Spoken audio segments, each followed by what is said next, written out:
जय सीताराम।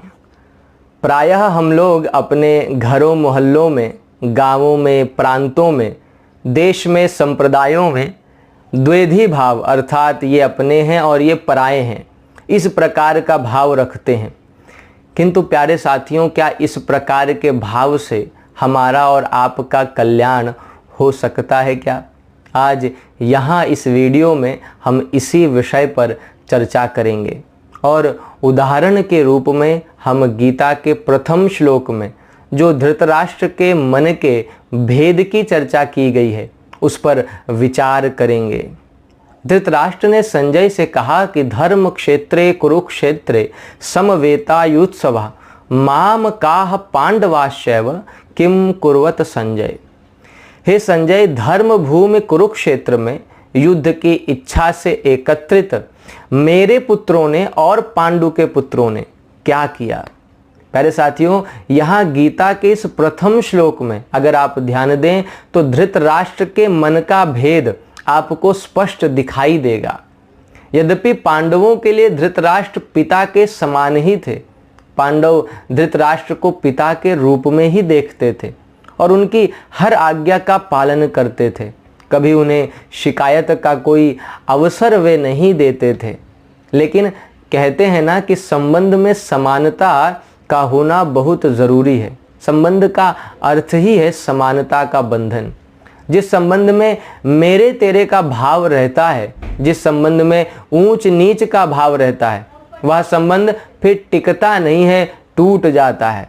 और यही कारण था पांडवों और कौरवों के संबंध के टूटने का। पांडव तो हृदय से संबंध का निर्वाह करते हैं, किंतु कौरवों के मन में उनके प्रति कोई स्नेहिल भाव नहीं था। धृतराष्ट्र तो जो भी आज्ञा देते थे, पांडव उसे बिना उचित अनुचित का विचार किए करते थे। किंतु जैसा भाव पांडवों के मन में धृतराष्ट्र के प्रति था, वैसा भाव धृतराष्ट्र के मन में पांडवों के प्रति नहीं था।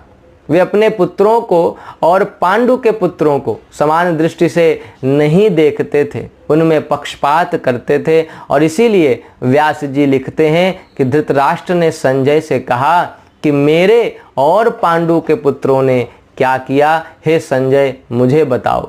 प्यारे साथियों, सत्य बात है कि आदमी कितना ही दबाने का, छिपाने का प्रयास क्यों ना करे, किंतु जो भाव भीतर होते हैं वे वाणी से प्रकट हो ही जाते हैं।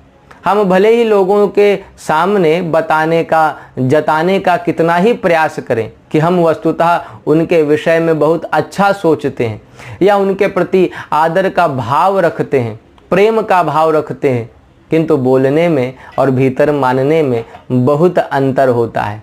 आप लोगों ने भी अनुभव किया होगा कि प्रायः लोग बोलते बहुत अधिक हैं, किंतु जैसा वे बोलते हैं वैसा वे मानते नहीं हैं। और मुझे तो लगता है कि अगर हम वास्तव में भीतर माने तो फिर बोलने की आवश्यकता ही नहीं होगी, क्योंकि फिर वह चीज़ हमारे चरित्र में अपने आप दिखाई देगी। आप आज हमारे और आपके जो संबंध हैं, जो टूट रहे हैं, संबंधों में जो मतभेद हो रहे हैं, संघर्ष हो रहे हैं, उसके पीछे जो मूल कारण है, मुझे लगता है वह यही है कि हम और आप धृतराष्ट्र की तरह दिखावा तो प्रेम का करते हैं, लेकिन अपने भीतर भेद लिए हुए हैं, मेरे तेरे का भाव लिए हुए हैं।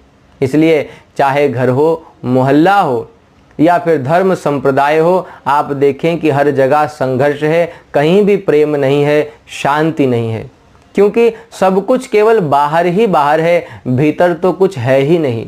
और जब तक भीतर सद्भाव नहीं होगा, जब तक भीतर से मेरे तेरे का भाव नहीं मिटेगा, तब तक आपस में प्रेम का, स्नेह का होना संभव नहीं है। प्यारे साथियों, मेरे पुत्र और पांडु के पुत्र, इस प्रकार के मतभेद के कारण ही धृतराष्ट्र के मन में राग द्वेष पैदा हुए, जिससे कि फिर लड़ाई हुई, महाभारत हुआ। और परिणाम आप जानते हैं कि धृतराष्ट्र के 100 के 100 पुत्र युद्ध में मारे गए।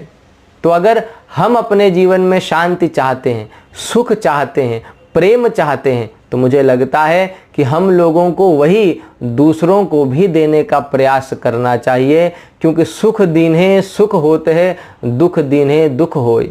4 वेद 6 शास्त्र में बात मिली है दोय। इसलिए आज के इस प्रसंग पर आप गंभीरता से अवश्य विचार करें और भीतर सद्भाव, समानता का भाव लाने का प्रयास करें।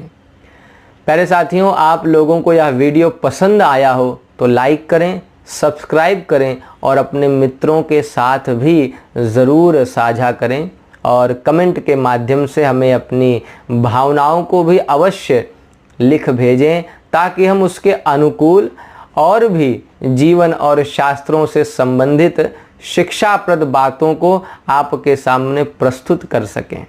आपसे फिर मुलाकात होगी अगले वीडियो में। तब तक के लिए जय सीताराम।